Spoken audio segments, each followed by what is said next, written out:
एक महिला नहा रही थी जब उसने अचानक देखा कि पानी की सतह पर लहरें बन रही थीं। उसने शॉवर की तरफ देखा तो पाया कि कोई पानी नहीं टपक रहा था। उसने चारों ओर देखा लेकिन कोई भी चीज हिल नहीं रही थी। फिर भी पानी की सतह पर लगातार लहरें बन रही थीं। महिला डर के मारे पीली पड़ गई और घबराकर बाथरूम से भाग गई। ये पहली बार नहीं था जब एना को अजीबोगरीब घटनाओं का सामना करना पड़ा था। जब से वह अपने प्रेमी के उपनगरीय इलाके में स्थित बड़े हवेली में आई थी, उसे हमेशा से ही महसूस होता था कि कोई उस पर नजर रख रहा है और अजीबोगरीब घटनाएं लगातार होती रहती थीं। कभी कभी उसे वॉश बेसिन के ड्रेन पाइप से गूंज सुनाई देती थी, लेकिन जब वो ध्यान से सुनती थी तो कुछ भी नहीं होता था। एक बार वह नहा रही थी और गलती से गर्म पानी चालू हो गया, जिससे उसके कंधे की त्वचा जल गई। इन अजीबोगरीब घटनाओं को एक साथ जोड़कर एना को यह मानने के लिए मजबूर होना पड़ा कि यहाँ कुछ अशुद्ध है और उसने तुरंत अपने प्रेमी को बताया। लेकिन उसके प्रेमी ने सुनकर मुस्कुरा दिया और उसे संदेहवादी कहकर डांटा। जब उसने वास्तव में वॉश बेसिन से अजीबोगरीब गूंज सुनी तो उसने वैज्ञानिक रूप से समझाया कि यह सिर्फ हवा के पाइप से टकराने की आवाज है और उसने राक्षस को स्नेहपूर्वक डांटा। तुम अंदर एक राक्षस हो, अगर तुमने फैबियाना के साथ कुछ किया तुम मेरे साथ देखोगे, समझे? लेकिन फिर भी एना थोड़ी उदास थी। एक तूफानी रात जब कमरे के चारों ओर फुसफुसाते हुए राक्षसी आवाजें सुनाई देने लगी, एना अब और रुकने की हिम्मत नहीं कर सकी और घबराकर अंधेरे में भागने की तैयारी करने लगी। तभी रसोई घर। यह घटना भले ही डरावनी थी, लेकिन एना ने अपने प्रेमी एड्रियन को डरते हुए बताया कि वो अब और यहाँ नहीं रह सकी। जब बात इस हद तक पहुँच गई तो एड्रियन को कुछ छिपी हुई बातें बतानी पड़ी। दरअसल कुछ समय पहले उसकी पूर्व प्रेमिका बेलेन काम पर मिलने आई थी, जब उसने गलती से उसे एक महिला सहकर्मी के साथ शराब पीते और बातें करते हुए देख लिया था। बेलेन को लगा कि वो उसे धोखा दे रहा है और वो गुस्से से भर गई। फिर उसने एक विदाई वीडियो रिकॉर्ड किया और अचानक बिना किसी को बताए गायब हो गई। क्योंकि बेलेन जाने से पहले अपना सारा सामान ले गई थी, इसलिए एड्रियन ने केवल ये माना कि वो भाग गई थी, लापता नहीं हुई थी। लेकिन कई दिनों तक बेलेन का कोई अता पता नहीं चला। तभी एड्रियन ने चिंता से पुलिस को बुलाया। बाद में पुलिस भी जांच के लिए घर आई थी और यहाँ तक कि एड्रियन के हत्या कर शव को दफनाने के संदेह को दूर करने के लिए बगीचे में हर जगह तलाशी ली थी। बेलेन का देश छोड़ने का कोई रिकॉर्ड नहीं मिलने के बाद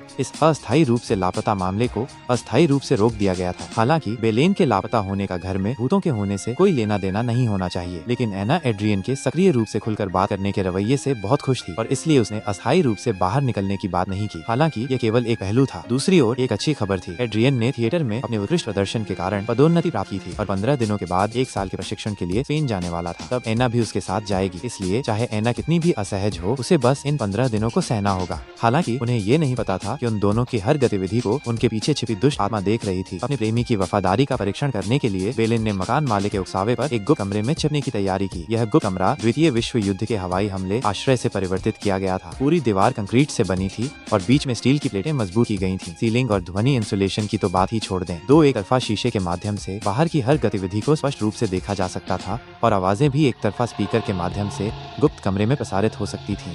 गुप्त कमरे में एक हैंड क्रैंक जनरेटर भी था जो छोटे गुप्त कमरे की सभी रोशनी के लिए पर्याप्त था। कार्य करने का निर्णय लेते हुए बेलेन ने सबसे पहले एक सावधानी पूर्वक विदाई वीडियो रिकॉर्ड किया, जिसमें उसने अपने प्रेमी एड्रियन से झूठ कहा कि वो उसकी उपेक्षा को सहन नहीं कर पा रही थी और इसलिए उसने जाने का फैसला किया। फिर वो एक साधारण सूटकेस के साथ गुप्त कमरे में छिप गई। वो पूरी उम्मीद से थी कि जब एड्रियन उसके लापता होने का पता चलेगा तो वो उसे ढूंढने के लिए बेचैन हो जाएगा, जिससे उसके प्रति उसका प्यार साबित होगा। शुरुआत में एड्रियन घर लौटा और खाली घर और बेलेन द्वारा छोड़े गए वीडियो को देखकर वास्तव में बहुत चौंक गया और दुखी हुआ। उसने बेलेन के फोन पर पागलपन से कॉल करना शुरू कर दिया। हालांकि फोन की दूसरी तरफ हमेशा कोई जवाब नहीं आता था। उसने घर में हर जगह छानबीन की, बेलेन द्वारा छोड़े गए किसी भी सुराग को खोजने की कोशिश की, लेकिन उसे कुछ नहीं मिला। इस दौरान एड्रियन के व्यवहार ने गुप्त कमरे में छिपी बेलेन को अपराधी और संतोष दोनों महसूस कराया। उसे लगा कि उसकी योजना सफल हो गई है। एड्रियन उसकी परवाह करता था। हालांकि जैसे जैसे जांच के दिन बीते गए, एड्रियन के रवैये में भारी बदलाव आया। उसने न केवल बेलेन को लगातार ढूंढना जारी नहीं रखा, बल्कि उसने एना के साथ जल्दी से नजदीकियां बढ़ा ली। बेडरूम में उनके अंतरंग दृश्यों को बेलेन के सामने एक तरफा शीशे के माध्यम से स्पष्ट रूप से दिखाया गया था। वह असहनीय अंतरंगता उसे अविश्वसनीय रूप से गुस्सा और निराश महसूस कराती थी। वो कभी कल्पना भी नहीं कर सकती थी कि उसका प्रिय प्रेमी इतना असंवेदनशील होगा और उसे इतनी जल्दी भूल जाएगा। बेलेन गुस्से में गुप्त कमरे से बाहर निकलकर एड्रियन से सवाल करना चाहती थी, लेकिन उसने अपना बैग उल्टा कर दिया और उसे चाबी नहीं मिली। बेलेन को तब अचानक याद आया कि जब उसने एड्रियन के लिए नोट छोड़ा था तो उसने गलती से चाबी बाहर छोड़ दी थी। बेलेन तुरंत घबरा गई। उसने गुप्त कमरे में दीवारों पर पागलों की तरह पीटा और मदद के लिए चिल्लाया। हालांकि गुप्त कमरे के बाहर एड्रियन और एना को जरा भी पता नहीं चला। गुप्त कमरे का ध्वनि इंसुलेशन बहुत अच्छा था। बेलेन की आवाज बाहर नहीं निकल पाई। ये वास्तव में खत्म हो गया था। इसके बाद बेलेन ने गुप्त कमरे में हर जगह छानबीन की, लेकिन उसे केवल एक जंग लगा हुआ कैन ओपनर मिला। उसने दीवारों को थोड़ा थोड़ा करके खोदने की पूरी कोशिश की। सदियों पुरानी और खराब हुई दीवारें इतनी मजबूत नहीं थी। बेलेन को धीरे धीरे थोड़ी आशा दिखाई देने लगी, लेकिन जब मोटी स्टील की प्लेटें उसकी आंखों के सामने आ गईं, तो बेलेन तुरंत निराश हो गई। उसने गुप्त कमरे के निर्माण की ब्लूप्रिंट खोली और पाया कि पूरी दीवार चारों ओर से स्टील की प्लेटों से घिरी हुई थी। कोई ब्रेक थ्रू नहीं था। बेलेन अब वास्तव में उस जेल में फंस गई थी जिसे उसने खुद तुरंत खोला था। सौभाग्य से गुप्त कमरे में कुछ समाप्त हो चुके डिब्बा बंद खाद्य पदार्थ थे। हालांकि वे बदबूदार और बेस्वाद थे, लेकिन कम से कम ये सुनिश्चित कर सकते थे कि वो भूखी नहीं मरेगी। और गुप्त कमरे में विभिन्न जल निकासी पाइपों से जुड़े थे। नल से कुछ गंदा पानी भी निकल सका था, जो थोड़े समय के लिए जीवन बनाए रखने के लिए पर्याप्त था। हालांकि शारीरिक पीड़ा एड्रियन और एना के हर रात संभोग के झटके से कहीं कम थी। और तो और जब समस्याएं आती हैं तो वे एक साथ आती हैं। पुराना हैंड क्रैंक जनरेटर भी सालों से गायब होने के कारण खराब हो गया। पूरा गुप्त कमरा तुरंत अंधेरे में डूब गया। अब एकमात्र प्रकाश स्रोत एक तरफा शीशे के माध्यम से आने वाली उज्जवल बेडरूम की रोशनी थी। अकेली बेलिन का रोज का काम इस कुत्ते और कुतिया को कोसना था, जो इतनी नजदीक है। और संयोग से उसे पता चला कि बाथरूम के गर्म पानी को नियंत्रित करने वाला वाल्व गुप्त कमरे में था। अब वो आखिरकार बदला ले सकती थी और अपनी प्रतिद्वंद्वी एना को अच्छे से परेशान कर सकती थी। साथ ही वो अक्सर गुप्त कमरे से जुड़े पानी के पाइप से निकलने वाले कमजोर कंपन और गूंज का उपयोग करके भूतिया बारिश जैसी आवाजें पैदा करती थी, ताकि दूसरे पक्ष को डरा सके। इस दिन तक बेलिन ने एना को कमरे से गुप्त कमरे की चाबी ढूंढते हुए देखा और उसे अपने गले में लटका लिया। इससे बेलिन को भागने की थोड़ी आशा मिली, इसलिए उसने एना को परेशान करना बंद करने का फैसला किया और इसके बजाय दूसरे तरीके से मदद मांगी। महिला ने बस इतना देखा कि जब उसने खाए हुए आड़ू को झील में फेंका तो उससे जो लहरें बनी, उसने अनजाने में एक लापता व्यक्ति के मामले को सुलझा दिया। एना तुरंत घर भागी और वॉश बेसिन को पानी से भर दिया। अब बस करो, यहाँ कोई है। बार बार शुरू और बंद करके परीक्षण करने के बाद वो मोटे तौर पर ये निर्धारित कर चुकी थी कि आसपास भूत है। फिर उसने प्रश्नोत्तर के माध्यम से जानकारी की पुष्टि की। मेलिना, ठीक है फैबियाना, शायद तुम फंसी हुई हो, हाँ, शीशे के पीछे। अब एना आखिरकार यह पुष्टि कर सकती थी कि उसके प्रेमी की लापता पूर्व प्रेमिका बेलिन शीशे के पीछे फंसी हुई थी। एना ने तुरंत शीशे को टटोला और गुप्त कमरे का प्रवेश द्वार खोजने की कोशिश की। आखिरकार उसे बगल की बुकेस में छिपे हुए डिब्बे में एक चाबी का छेद मिला।